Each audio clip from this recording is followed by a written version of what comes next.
Hi friends, welcome to my channel. நம்ம சேனலில் நம்ம இன்றைக்கி என்ன பார்க்க போகிறோன்னு பார்த்தீங்கன்னா, ஒரு சூப்பரான கருப்பு உளுந்து வச்சு ஒரு இனிப்பு தோசை தாங்க. ரொம்ப சிம்பிளாக சூப்பராக ஒரு ஹெல்த்தியான தோசை எப்படி செய்யுதுன்னு நம்ம இந்த வீடியோவில் பார்க்கலாம். இப்போ வாங்க வீடியோக்குள்ளே போய் இது எப்படி செய்யுதுன்னு பார்க்கலாம். ஒரு பெரிய பவுலில் எடுத்துக்கலாங்க. அதில் இந்த கப்பில் ஒரு கப் அளவுக்கு நம்ம அரைச்ச உளுந்து கருப்பு உளுந்து எடுத்துக்கலாங்க. அதிலே நம்ம ஒரு அரை கப் அளவுக்கு நாட்டு சர்க்கரையும் சேர்த்துக்கலாம். எடுத்து அதே கப்லேயே ஒரு கப் அளவுக்கு தண்ணி சேர்த்துக்கலாம். தண்ணியெல்லாம் சேர்த்துட்டு கொஞ்சம் கூட கட்டியே இல்லாமல் சர்க்கரையெல்லாம் கரையிற மாதிரி நல்லா இந்த மாதிரி கலந்து விட்டுருங்க. நம்ம அந்த சேர்த்துன பருப்புலேயே நம்ம உளுந்து கஞ்சிக்கு தயார் பண்ணி வச்சுருந்தோம் இல்லைங்களா, அந்த மாவில் தான் நம்ம செஞ்சுருக்கோம். அந்த மாவில் என்னென்ன போட்டு அரைச்சிருக்கோன்னு பார்த்திங்கன்னா, இப்போ நம்ம எடுத்த ஒரு கப்பில் ஒரு கப் அளவுக்கு கருப்பு உளுந்து எடுத்துக்கிட்டு அதிலே ஒரு ஸ்பூன் அளவுக்கு பச்சரிசி எடுத்துகிட்டு ஏலக்காய் ஒரு 2 ஏலக்காய் போட்டு நல்லா மாவை அரைச்சி எடுத்து வச்சுருக்கோங்க. அந்த மாவை தான் நம்ம கருப்பு உளுந்துக்கு நம்ம சேர்த்துருக்கோம், கருப்பு உளுந்து மாவாக சேர்த்துருக்கோம். இப்போ பத்தலைன்னா தண்ணி இன்னும் கொஞ்சம் விட்டுட்டு நல்லா தோசை மாவு பதத்துக்கு நல்லா அந்த மாதிரி நம்ம கரைச்சி எடுத்துக்கலாம். நம்ம குழந்தைங்க ஸ்நாக்ஸ் ஏதாவது கேட்டாங்கன்னா கண்டிப்பாக இந்த மாதிரி ஹெல்த்தியான ஸ்நாக்ஸாக செஞ்சு கொடுங்க. உடம்புக்கு ரொம்பவும் நல்லது. கருப்பு உளுந்தில் அவ்வளோ நன்மைகள் இருக்குங்க. கண்டிப்பாக உங்கள் வீட்டில் ட்ரை பண்ணி பாருங்கள். ரெடிமேடாக இந்த மாவை நீங்கள் அரைச்சி எடுத்து வச்சிட்டிங்கன்னா தேவைன்றப்போ அப்பப்போ நம்ம இந்த மாதிரி எடுத்து செஞ்சு கொடுத்துக்கலாம்.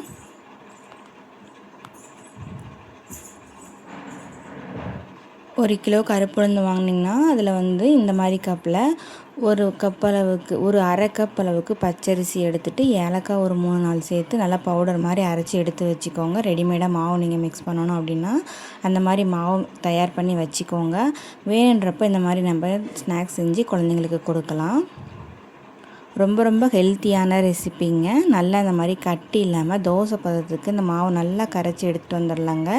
ஆல்ரெடி நம்ம கோதுமை மாவில் இனிப்பு தோசை எப்படி செய்யுதுன்னு நம்ம இந்த வீடியோவில் போட்டிருக்கோம். அது பார்க்கலன்னா கண்டிப்பாக நம்ம வீடியோவில் போய் செக் பண்ணி பாருங்கள். இப்போ கருப்பு உளுந்து வச்சு ஒரு இனிப்பு தோசை தாங்க நம்ம ரொம்ப சிம்பிளாகவும் சூப்பராகவும் எப்படி செய்யுதுன்னு பார்க்க போகிறோம். இப்போ மாவெல்லாம் நல்லா கட்டி இல்லாமல் நல்லா சர்க்கரையெல்லாம் நல்லா கரைஞ்சி சூப்பராக நம்ம கரைச்சி எடுத்து வச்சுட்டோங்க. இந்த பதத்துக்கு மாவு நல்லா கரைச்சி எடுத்துக்கலாம். இந்த பதத்துக்கு கரைச்சி எடுத்தோம்னா தோசை ஊற்றுறதுக்கு ரொம்பவும் நல்லாயிருக்கும். கரெக்டாக இந்த மாதிரி பார்த்து கரைச்சிக்கோங்க. தண்ணி அதிகமாக கூட குறைய பார்த்து சேர்த்துக்கோங்க. அதிகமாக சேர்த்துறாதீங்க. இந்த அளவுக்கு இருந்தால் தான் தோசை ஊற்றுறதுக்கு நம்ம கரெக்டாக இருக்கும். இப்போ ஸ்டவ் ஆன் பண்ணி தோசைக்கல்லை வச்சுக்கலாம். தோசைக்கல் நல்லா மீடியம் சூடு ஆனதுக்கப்புறமா ஊற்றி எடுத்துக்கலாங்க. இப்போ பாருங்கள் தோசை அழகாக வரும்.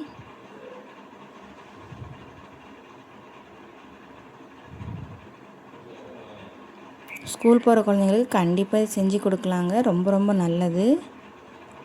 இப்போ தேவையான அளவுக்கு மேலே எண்ணெய் விட்டுக்கலாம்.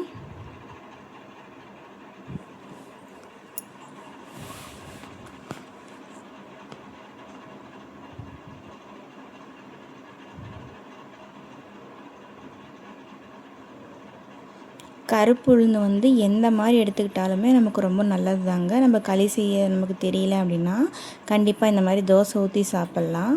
தோசை ஊற்றுறது எல்லாத்துக்கும் ஈஸியாக வந்துடும் இல்லைங்களா, அதனால் இந்த மாதிரி மாவு கரைச்சி நம்ம தோசை ஊற்றி எடுத்துக்கலாம். அதுவும் ரொம்பவும் நல்லாயிருக்கும். இப்போ நல்லா ஒரு பக்கம் வெந்ததுக்கப்புறமா இன்னொரு பக்கம் நம்ம நல்லா திருப்பி போட்டுக்கலாம்.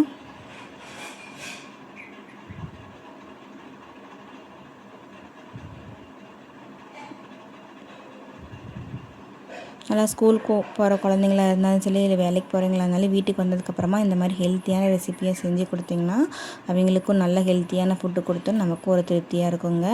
கண்டிப்பாக நீங்களும் உங்கள் வீட்டில் இதே மாதிரி ட்ரை பண்ணி பாருங்கள். இப்போ நல்லா ஒரு பக்கம் வெந்ததுக்கப்புறமா இன்னொரு பக்கம் திருப்பி போட்டாச்சு. இப்போ இதே மாதிரி இன்னொரு தோசை நம்ம ஊற்றிக்கலாம் வாங்க. இப்போ தோசையை நம்ம எடுத்து வச்சுக்கலாம். ரொம்ப சிம்பிளாக சூப்பராக ஒரு சூப்பரான கருப்பு உளுந்து இனிப்பு தோசை எப்படி செய்யுதுன்னு நம்ம இந்த வீடியோவில் பார்த்தோம். இதே மாதிரி இன்னொரு தோசையை நம்ம ஊற்றி எடுத்து வந்துடலாம் வாங்க. தோசை ஊற்றுறதுக்கு அவ்வளோ நல்லா ஈஸியாக வருங்க. ரொம்ப லேஸாக சூப்பராக வரும். கண்டிப்பாக ட்ரை பண்ணுங்கள் நீங்களும் உங்கள் வீட்டில். இப்போ பாருங்கள் 2வது தோசையை நான் ஊற்றுறேன், எப்படி இருக்குன்னு பாருங்கள்.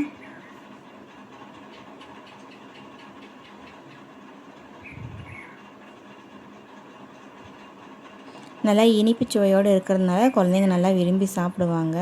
நம்ம உப்பு காரம்லாம் சேர்த்துனா தான் காரம்னு சொல்லிட்டு சாப்பிடாமல் இருப்பாங்க. இந்த மாதிரி இனிப்பு சேர்த்து கொடுக்குறப்போ குழந்தைங்களுக்கு ரொம்பவுமே பிடிக்குங்க. நம்ம எந்த ஒரு ஹெல்த்தி ரெசிபி செஞ்சு கொடுக்கறதுனாலும் லைட்டாக கொஞ்சம் நாட்டு சக்கரை போட்டு செஞ்சு கொடுத்தோம்னா குழந்தைங்க நல்லா கேட்டு விரும்பி வாங்கி சாப்பிடுவாங்க. இப்போ நல்லா இந்த தோசையும் ஒரு பக்கம் வெந்ததுக்கப்புறமா இன்னொரு பக்கம் எடுத்து போட்டுக்கலாம். இதே மாதிரி மீதி இருக்கிற மாவே நம்ம சுட்டு எடுத்துக்கலாங்க. வேணுன்றப்ப சுட்டு எடுத்துக்கலாம்.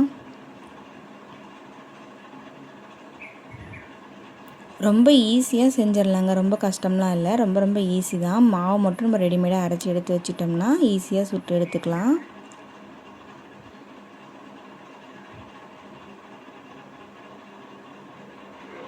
ஒரு பக்கம் வந்ததுக்கப்புறமா இன்னொரு பக்கம் நம்ம திருப்பி போட்டுக்கலாம். பார்க்கவே ரொம்ப சூப்பராக இருக்குது பாருங்கள்.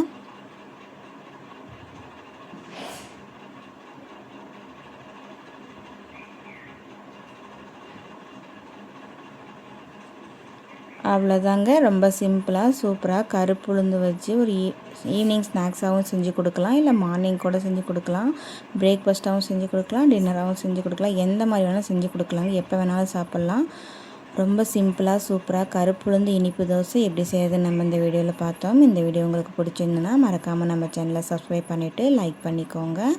ரொம்ப ரொம்ப ஹெல்த்தியான ரெசிபிங்க. உங்கள் ஃப்ரெண்ட்ஸ் அண்ட் ஃபேமிலிக்கும் ஷேர் பண்ணி விடுங்க. தேங்க்யூ.